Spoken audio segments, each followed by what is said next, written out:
Berries fans, we are back. It is season 3, and we have hit the first year player draft in season 3. Before we jump into the draft that we're going to do in today's episode, keep in mind we have the number 1 overall pick this season because we won the draft lottery in the off season. Take a look there on the screen. You can see the Berries are 37-50, a 425 winning percentage. 19 games back in the division because Texas is going absolutely crazy. But you can see we're actually not as bad as last year. We're ahead of Portland, Houston, and Indianapolis currently. So we have made some progress, at least in the division. It's not my fault the division is bad. And we have been dealing with a ton of injuries. You can see down in the bottom right, Brendan McKay is out. He's still out another 2 months. Kyle Muller is hurt again. This is probably it for Kyle Muller. He's always hurt. He's out another 7 weeks. Our top end second baseman, Lenyon Sosa, is out at least another 2 weeks. He's been out for a long time. We had acquired Zach Geloff to kind of fill in. He's been out for 4 months.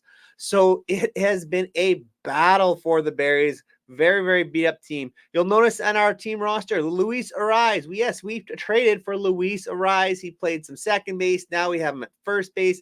I know he's not very good defensively. I know he's not very fast, but the guy gets on base, and that's what he's been doing for the Berries. The 100 OPS is not great. He's hitting about 297 for us since we got him from Kansas City. So he has helped out the team in that way, and he's been playing very, very good. We had a very, very weak part of the season, but we've really picked it up in the second half of June and made a run, and that's how we passed these teams. Vidal Brujan has been very useful for us, continuing to play all over the diamond. Josh Naylor is finally producing some power and driving the ball. Tyler O'Neill is been okay, I guess. I was hoping for more from Tyler O'Neill, if I'm not going to lie. Cody Bellinger has home runs, but that's about all. The batting average and on base are pretty weak. Nelson Velasquez has been coming on. He's getting a little bit better. Our star rookie from last year, Everson Ortega, has been hurt as well. He's only played 26 games. He missed a ton of time and has really struggled at the plate to adjust. Justin Foscue has been poor. He's now at third base. Jake Rogers has taken over as our starting catcher. We definitely need to upgrade at catcher, at third base in the future. On the rotation side, Zach Eflin has been okay. Pepio has been okay. Griffin Canning has been okay. Grayson Rodriguez has been okay. Like, with nothing much in the specialty in terms of our starters. Probably biggest surprise, Jack Leiter, 4 ERA. He's been very, very good for us considering he's number 5 starter. So he's really helped out. In the bullpen, it's been kind of shocking. Sean Armstrong was hurt. He's only pitched in 14 games there, only 12 and 2/3 innings. He's been very, very good when he's been healthy. Hobie Milner, when he hasn't been being run out there every single game, has been very, very good for us, 3.22 ERA. Carmen Ledzinski has been up and down. Since Sean Armstrong came back, the bullpen is better. Bryce Montez de Oca has been very, very good. A Rule 5 pick, as has Chad Dallas at times. He's gotten beat up a couple times, and that's why the ERA is a little inflated. But overall, the team has been okay, like solid. We're 37-50, but considering we were only predicted to win 53 games and we're already at 37 wins in early July, I'd say it's a step forward for the Berries here in season 3, and we get the number 1 overall pick. Our minor league system hasn't been great. We know that was kind of going to happen. The Red Sox in AAA have been decent, considering we've been stealing so much of their depth along the way. Jacob Marcy is starting to perform a little bit better. We need him to start performing better. Hopefully, we can bring him to the majors eventually. Nerwillian Cerdeno is now in AAA. He's a guy we acquired, I believe, from the Padres as a prospect. He was in AA. He was really only decent player we had at AA. We've got him up to AAA now, and he's been performing okay. He's probably going to need the rest of the year in AAA. And then the rotation has been decimated in AAA. I was hoping for more from Efrain Contreras. The rest of it just really hasn't worked out, so it's been a bad rotation. The bullpen has been kind of solid, though. Sneaky good. Tyler Vogel, he's been there. He's been actually very good. He's been terrible for the last couple of years. And Ian Villers is a former draft pick, I believe, who's made his way quickly through the system and has pitched pretty decent at AAA. So the Red Sox are not that bad. AA is a different story. AA is terrible. They're 16-66. I don't know what to do at AA. We just don't have the depth right now at AA. So it's kind of the one poor spot. We just don't have any talent there. They're not going to be good. I really don't know how to fix it. We just don't have the talent there. Same goes for high A ball. Weyburn 14 and 71. Again, we just don't have anyone that's really that good. Dylan Dreeling is our best player there. He kind of finished their year there last year, struggled. He's doing a little bit better this year considering he has nobody else around him. He's really the only prospect we have at high A ball in terms of the lineup. In the rotation, I was hoping for more from Ryan Burchard. We acquired him in a trade last year. But outside of that, there isn't a whole lot that's going on in high A ball. A-ball, which is a place we definitely are looking to make some improvements. They are 12 and 70. They are dreadful, but we have just moved a bunch of talent up to A-ball that we drafted last year. Kason Evans, actually, he's a pickup from 2 years ago. He has been pitching as a reliever. He might appear in the lineup a little bit, but mainly I want to use him as a pitcher. He's now up in high A-ball. Our number one overall draft pick from last year, Brady Ebel, performed well enough at rookie ball that I moved him up. And there's a couple other players that will appear. Cal Miller is another one who moved up. So there are some players starting to hit that A-ball level that we've been picked up the last few years. Miguel Simon Jr. was our second round pick last year. He's going to be up at A-ball, as well as Alexander Mercurius. He was our third rounder from last year. So the talent is starting to progress from last year. We're really hurt for the fact we missed out on signing our first round draft pick our first year. David Manzanares is another one. I said Kason Evans. So we're starting to move the talent to A-ball. And as far as the rookie league team goes, it's so young at rookie league that you can see the missing spots in the lineup. Those will be filled in here. No problem there. Vaughn Neckar is a guy who's a pitcher, but he's kind of a two-way guy. He's performed a little bit in the lineup. I wish he wasn't. Juan Veloz is another guy we're hoping to get some more out of.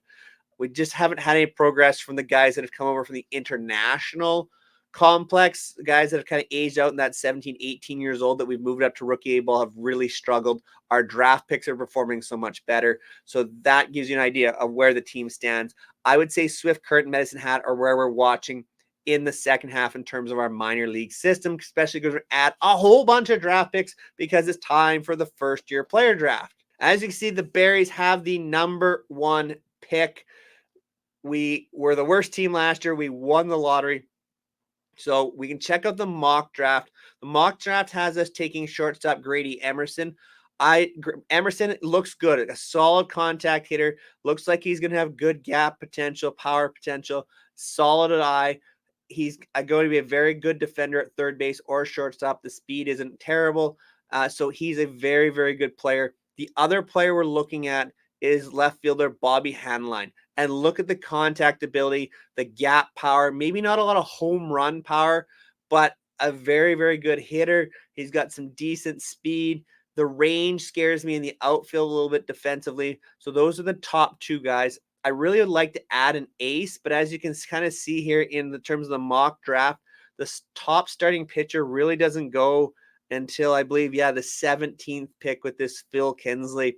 I was looking for an ace. There just isn't an ace in this draft. So it's a very good draft. When you see the pool, there's a lot of really good talent, a lot of 80 overall potentials here, some other high 70s as well. But you'll notice only one starter in that, and that's Jeff Barnett. He's got a very high demand. In fact, all the top end guys have a high end salary demand. So we're going to have to shoot for a top end guy. We know we're going to have to save a little bit money later on, probably in a college player. And that's where we're going to go with our draft. Mocked in the second round for another center fielder in Stephen Threet, who is a very, very good center fielder, who's a lot of power potential.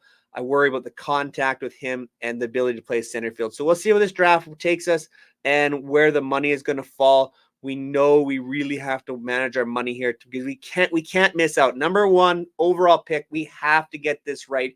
It's got to be Emerson or Hanline. The rest just don't make sense for us. So here we're going to kick off the draft. We have the number one pick, as we have said over and over here so far. The choices, again, like I said, it really comes down to ball. I've looked at Kevin Francis as well. I'll show you him. Very good contact hitter. A ton of power potential as well. Maybe not so much a gap, but definitely a pull hitter. Definitely a guy who can play the outfield corner spots, but not a ton of speed. I think in the end, long-term Grady Emerson with the contact ability, the power overall, and the defense and the ability to play shortstop at a high level. This is where we have to go with the number one overall pick in shortstop, Grady Emerson. And that is where we're going to go with it. We are going to will end up meeting his demand. We're going to draft the player. So it's going to be shortstop Grady Emerson, a high schooler, 18 years old, coming to the Berries with the #1 overall pick. So our second round pick, it looks like we're going to take first baseman Ian Kaczynski. He is a switch hitting first baseman, which is very, very interesting. Solid contact hitter, has some power potential, decent enough eye. The potential's at a 75. He's going to have to develop some defense. We can use the lab a little bit to help him with that. He has no speed whatsoever, which is absolutely fine. We don't have an issue there. The nice thing is his demand is only 1.4 million, so he's a little bit under slot in terms of value as well. So this makes a lot of sense for us. I think it helps us get our #1 pick signed. It's a very good hitting first baseman. We need some potential at first base in the long run, so we're going to add first baseman Ian Kaczynski in round 2. Round 3, we're going to take a right fielder in Tim Clare. Very good contact, very good power potential. Solid enough defensively, going to be a solid corner outfielder. Average speed, that is just fine for us. The only thing we worry about a little bit about the eye, but I think it'll be okay. We can maybe develop that a little bit in a lab as well. But lots of power potential, lots of contact potential for a 6'6" senior out of high school to play right field. Yes, I think this works for us. Going to be a little over slot. That's okay. We're not going to be too panicked about that. We're going to take Tim Clare in round 3. Brings us to round 4. And again, I want to spend some money. I've been looking at Trey Rangel. Yes, he's going to be over slot, but we have to figure out a way to sign these players. And we're going to have to really, at a #5 pick, go completely under slot value. I'm guaranteed on that. Starting pitcher Trey Rangel, good stuff, good movement, good home run against potential there. The control is one of the better ones I've seen. Fastball, slider, curveball, changeup. 91 and 93 velocity from the righty. I think this works out very good for us. So Trey Rangel is our #4 pick, our first starter in the draft. We need to get another starter in our system. And our #5 pick, we're going to take Danny Everingham, another starter. Again, the control is what I'm looking for the most. Solid control, solid stuff, fastball, slider, changeup, sinker. Sinker's not very good. He can probably forget that. Knuckle curve. Another starter. Again, the demand for Danny Everingham is coming in at 900,000. I'm hoping that is low enough that it's going to help us out in the long run here. That's our 5th pick. We're probably going to focus on college players the rest of the way just so we can add, and we're not spending a whole bunch on slot value unless I can find another high school senior who's really going to help us out here. Likely sticking to college players the rest of the way. Next up, it looks like we're going to take starter Justin Legurnik. Solid enough stuff. The control is better than most. Slider, changeup, sinker. Maybe becomes a bit of a bullpen guy as a lefty, but Justin Legurnik is going to be our next pick in the draft. Another very easy starter to sign, starter Jake Brown. He has good control, fastball, slider, changeup. We're now down into the mid rounds here, so anything you could find that can really help you out here. He does hit some as well, and I haven't been a big fan of this. But if he can hit a little bit, maybe he turns into something. Looks like more of a starting pitcher, though, because of this control. So Jake Brown is going to be added to our team. Next up, we're going to take shortstop, second base type, RJ Hamilton. Very speedy player that can play all over the diamond. He's got solid contact by the time we're looking at #8 round pick here. No power. Maybe it develops a little bit, but we'll see what happens here. But RJ Hamilton, I think, fits very good as a second base, middle infield type, utility role guy eventually. Round 9, center fielder Dylan Schlegel. Hey, he doesn't strike out much. That's something. He can play center field, got a lot of speed, a lot of range in the outfield. So we'll see what happens here with Dylan Schlegel, our #9 round draft pick. Round 10, starter Micah Bucknam. Hey, he's got a bit of a fly ball pitcher. He has the best stuff left in the draft with decent enough control. Hey, a starter from Abbotsford, BC, fastball, slider, curveball, changeup. So Micah Bucknam will be added in round 10. Another starter in round 11, Jack Dedinato. I got the best stuff again, and he is a baseball rat. So someone who works real hard always helps in this game. Fastball, curveball, changeup. Another lefty to add potentially to our rotation down the line, or who knows, at least minor league filler. Add another third baseman here in Ethan Sutton. Solid contact potential, solid power potential for what you're going to get in this part of the draft. Not a lot of overall potential, but you never know what you can find later in the draft. Going to add our first reliever, Edgar Navarro. He's got a lot of potential to fastball and curveball. A righty, he's going to have to add a little bit of pitches if he's going to last in a starting rotation, but he's probably more the bullpen setup. Decent stuff, decent movement. The control is scary, but that's what you get in relievers drafting this late in the draft. Gonna add a catcher for a little bit of depth here. Catcher Gavin Black, just minor league filler at this point in time. We just need something in our minor league system. We definitely need some more catchers. At this point in time, we're gonna let our scouting director take over and fill out our draft picks. We've filled out our first 14 rounds. We'll see who the scouting director picks up for us. Just going to be minor league filler at this point in time, really. So nothing too exciting there. So we'll jump back and see our top 5 picks. The draft is closed, so our top 5 picks, shortstop Grady Emerson. He wants 12 million, well over slot. First baseman Ian Kaczynski, he wants slot value. Our right fielder Tim Clare, he wants well over slot value, as does starting pitcher Trey Rangel. We're throwing a ton of money at this. And even starting pitcher Danny Everingham is going to want to demand over slot value. So we are going to push and sign our number 1 player in shortstop, Grady Emerson. After that, we'll kind of take it slow, play it a little bit, and see who exactly want to sign. I'd really like to get the starter in Trey Rangel signed. I think that's very important to us. In terms of the potentials, Kaczynski is probably up there. If we're going to let and miss on someone, it might probably be more choosing between Rangel and Everingham, and then choosing between Clare and Kaczynski. Hopefully we can get 4 of these guys signed at the very least, and we'll see where we can go from there. So just checking here, I'm just reading through. I forgot I have a budget of 16 million. So Grady Emerson wants 12 million, which is going to only leave us with 4 million. So it looks like we've already priced ourselves out on Tim Clare and Trey Rangel. So it looks like we're going to focus on Emerson, Kaczynski. We're going to miss out on Clare and Rangel. It's just the way the kind of draft fell, and Danny Everingham will look to sign. That's probably where we're going to look at, and that's what the offers will be to start for these players. We do have some extra budget room, though, of 22 million left for signing bonuses and contracts, so maybe we'll be able to dip into that. I'm not totally sure. If so, we'll get all 5 of these guys signed. If not, then we are focusing on Emerson, Kaczynski, and Everingham. And just one day after the offer, first baseman Ian Kaczynski has signed with us. So he'll be starting in rookie ball, and we'll see where things go. We'll go one more day and see where we're at with the all-star positioning. Who's going to be the Berries all-star this year? And we'll also check out, we can see here who is going to be, there we have on the roster for the American League. Do we have any Berries? We have starter Zach Eflin has made the all-star team for the Berries as our representative. Has anybody else is the question. Doesn't look like it. So there you have it. Our lone starter, or our lone all-star this year is going to be starter Zach Eflin. He has 6-7 ERAs, just below 4. He has a 108 ERA plus, though, so he has been solid enough with 93 strikeouts in 102 innings. So there is our Berries all-star this year in Zach Eflin. And the prospect game, checking out David Montmayor is once again in the prospect game for the Berries. He just hasn't been very good at rookie ball. He's still only 18 years old, those who are still working. Hopefully he can make some progress for us. Anybody else from the Berries system?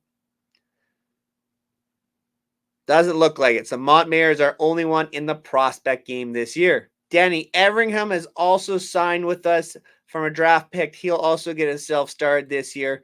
And we have reached the All-Star game. Unfortunately, we dropped our last 2 games for the All-Star break to Seattle. That puts us in record 37-52. We still remain the same place in division. We are tied with our expansion cousins, the Portland Beavers. As far as our goals, we're supposed to play 500 ball this year. I don't think that's going to happen. And our attendance is definitely not going up. So we have to do something to really boost that. Our current reputation, the manager, is average. We're hoping for better, but that's the best we could get in Joe Girardi. Our minor league system is now 16th. Assuming we can get our number 1 pick, Grady Emerson, signed, that should really bump that up as well. And are happy with our staff cohesion this year. Wilfred Veras is your home run derby winner, a prospect for the White Sox. So he is up there.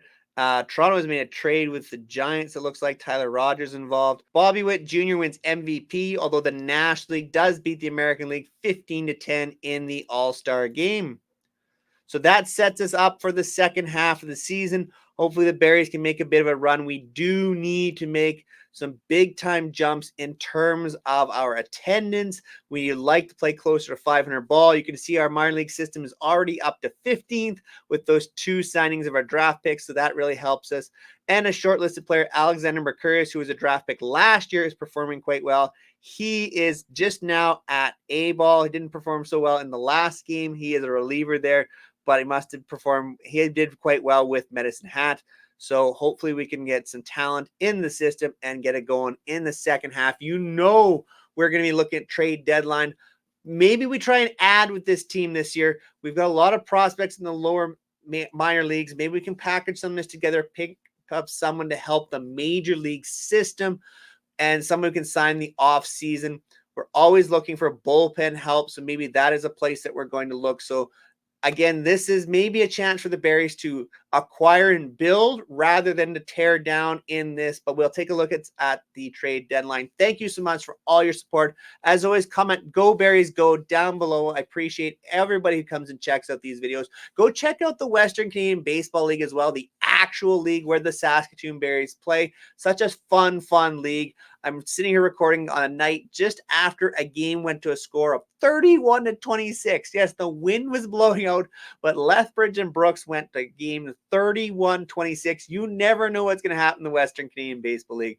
I greatly appreciate all your support here on 3 Up, 3 Down as we make the push for 500 subscribers. So until next time, take care, everyone.